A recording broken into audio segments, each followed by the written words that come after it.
Jornal Gazeta Norte Mineira. Oferecimento Maximin Clube. O máximo prazer nos mínimos detalhes. E Net Fácil. Viva Conectado. Olá, está no ar mais uma edição do Jornal Gazeta Norte Mineira e agora você vai ficar ainda mais informado. E nesta edição você vai ver que o salário mínimo de 2026 pode chegar até R$ 1.630. A proposta já está no Congresso e pode impactar diretamente no bolso de milhares de brasileiros.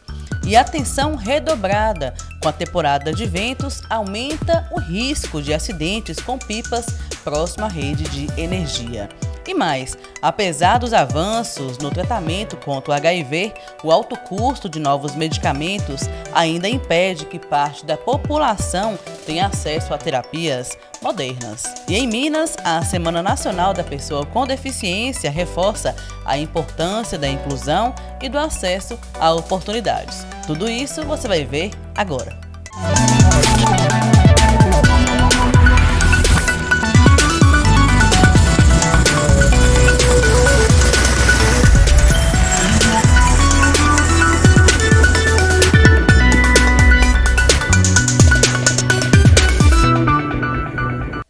Começamos esta edição falando sobre o reajuste salarial do ano de 2026.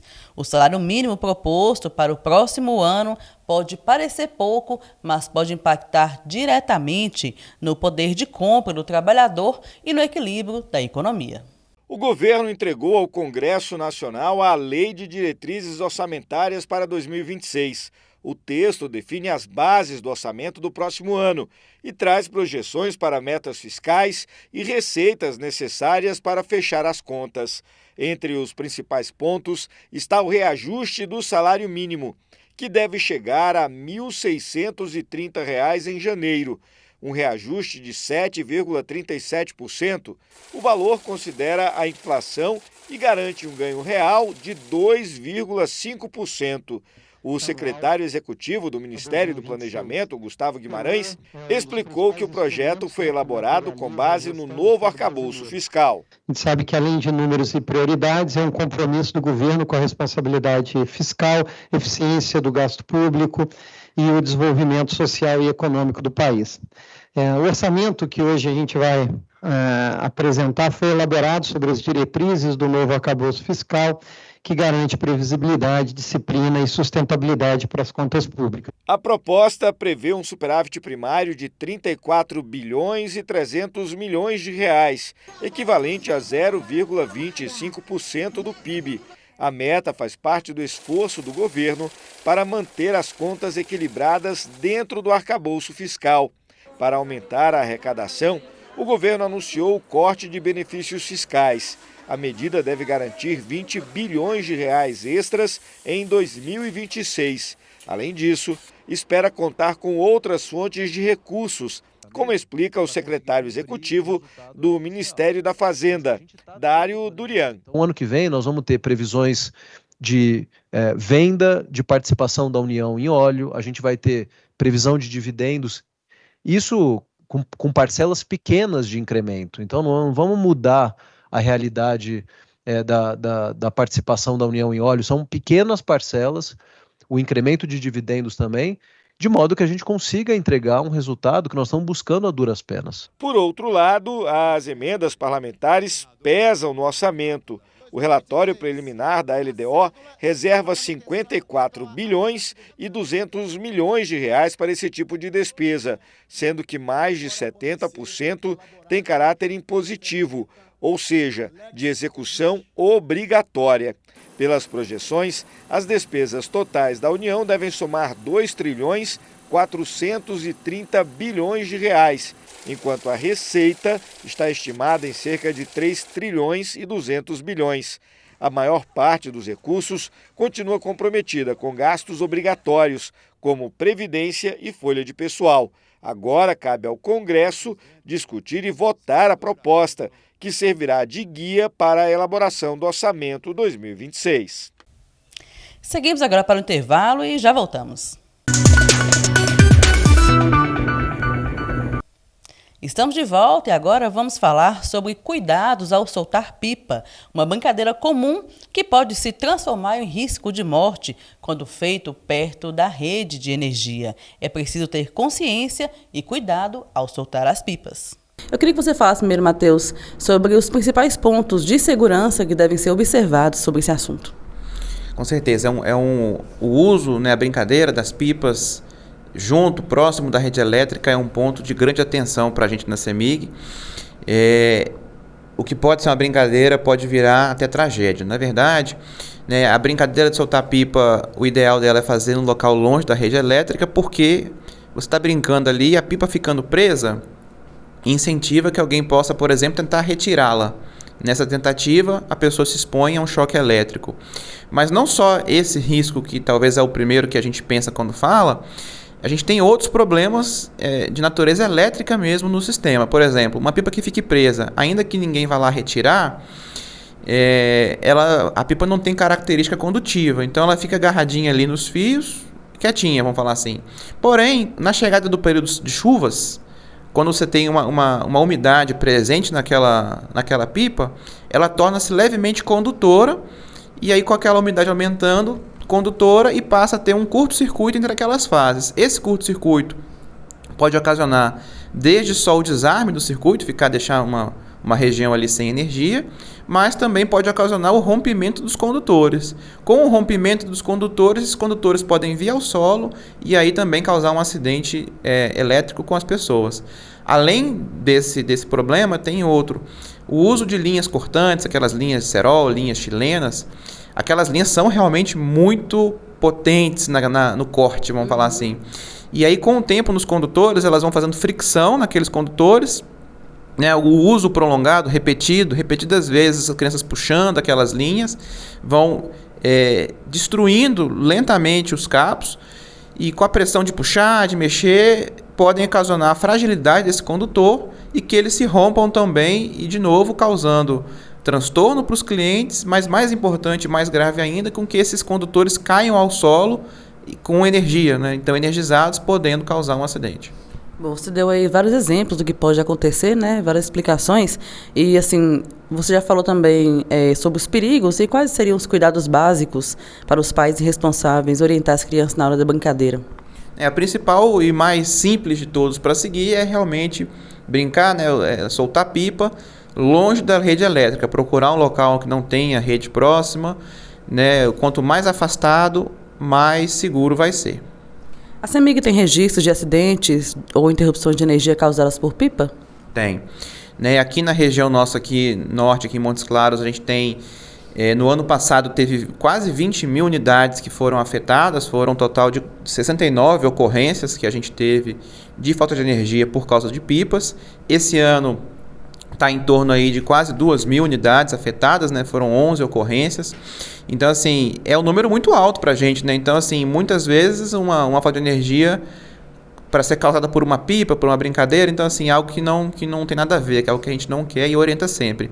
Brincar fora da rede.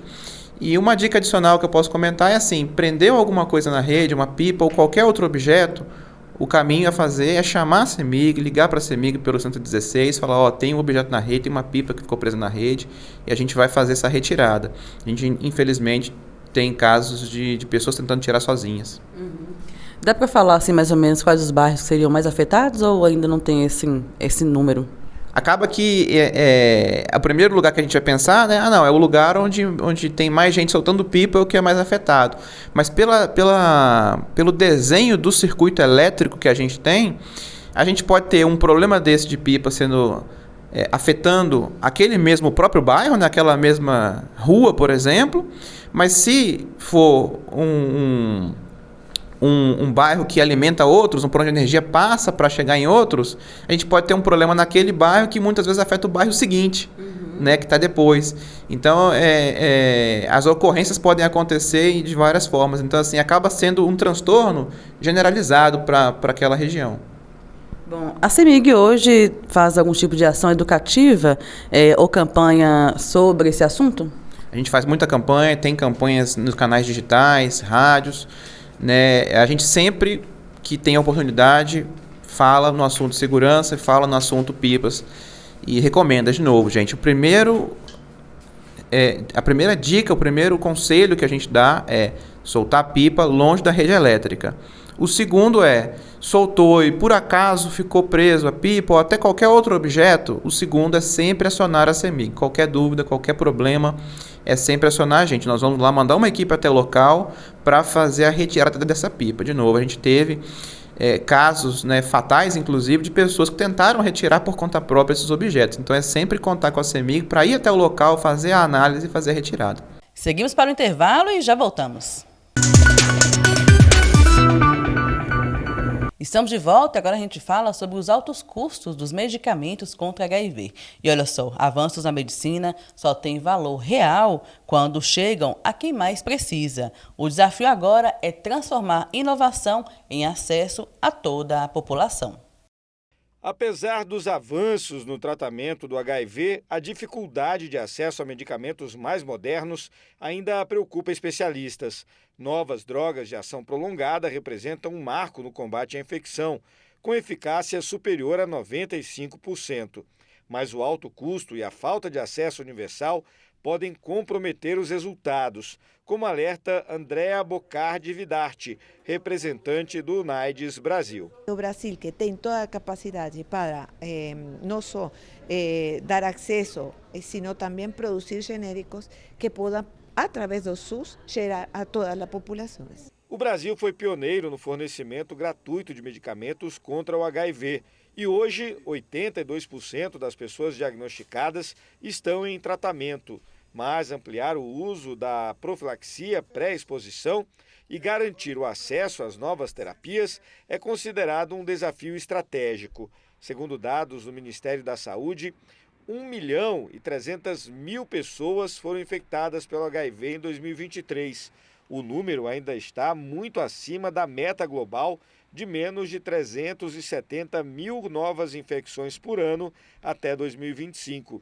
Segundo Luciana de Melo Lopes, tecnologista do Ministério da Saúde, o Brasil ainda esbarra em questões de patentes para produzir medicamentos mais baratos. A própria aquisição de medicamento por parte do Ministério da Saúde, né, tem que seguir regras, né, normativas, então é muito importante que a gente esteja junto, né, pensando nas novas incorporações, nos medicamentos que estão chegando e como que a gente garante acesso para a população brasileira. O tema foi debatido em audiência pública da Comissão de Direitos Humanos da Câmara dos Deputados. A deputada Érica Cocai, do PT do Distrito Federal, destacou que superar barreiras de custo e desigualdade é fundamental para que o Brasil avance rumo à meta de erradicação da AIDS até 2030. Quais são os caminhos? Caminhos de quebrar patentes? É o caminho quebrar patente? É o caminho você fazer uma negociação para ter uma diminuição do preço? Então, o que fato é que nós precisamos ter ações para transformar essa evolução medicamentosa de combate ao HIV e AIDS acessível ao conjunto da população. E seguimos com mais notícias e agora a gente fala sobre a Semana Nacional da Pessoa com Deficiência. Olha só, inclusão é mais do que um direito, é a base para que uma sociedade justa, onde oportunidades podem transformar vidas. Essa foi a discussão na Assembleia de Minas Gerais. A Semana Nacional da Pessoa com Deficiência Intelectual e Múltipla foi destacada na Assembleia Legislativa. A campanha deste ano tem o lema Deficiência não define, oportunidade transforma. Inclua a nossa voz. Nós não podemos e nem temos o direito de falar pelas pessoas com deficiência. Nós temos a obrigação de falar com as pessoas com deficiência, de ouvi-las, dar voz e dar vez. E a Assembleia vem de maneira costumeira, sendo esse espaço de voz dos mineiros e das mineiras. O deputado grego da Fundação contou a sua própria história. Ele lembrou do dia em que soube, ainda na gravidez, que seu filho teria uma deficiência. Ele e a primeira esposa decidiram seguir em frente com a gestação. A decisão mudou tudo. Hoje, o menino é fonte de amor até então não conhecido, o incondicional.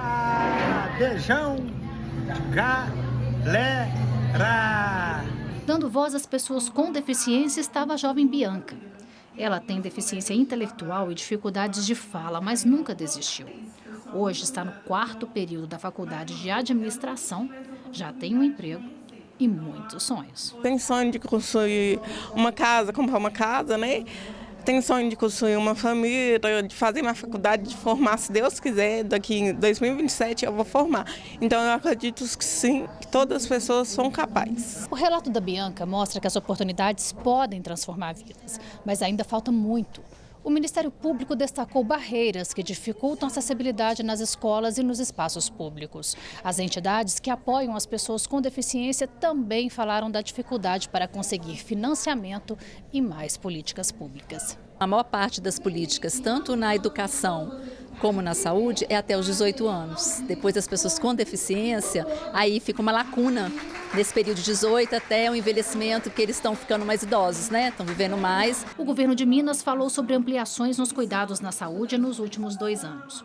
São quase 300 serviços financiados em várias cidades e mais de 90 milhões de reais em investimentos. Os recursos reforçam os centros de reabilitação, a rede de doenças raras e o teste do pezinho. Minas é o primeiro estado do Brasil a oferecer a triagem completa por meio do exame ampliado.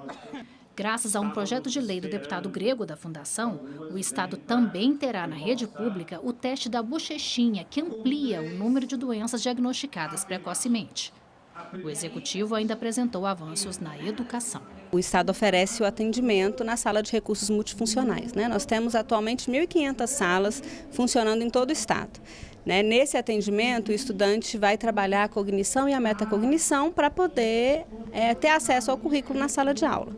Além desse atendimento, em caso de necessidade, o estudante com deficiência pode ser atendido por um professor de apoio à comunicação, linguagens e tecnologias assistivas, por um guia intérprete, no caso dos surdos cegos, ou por um intérprete de Libras, no caso dos estudantes surdos. Mas além do cuidado com as pessoas com deficiência, é preciso olhar para quem está ao lado delas todos os dias, as famílias.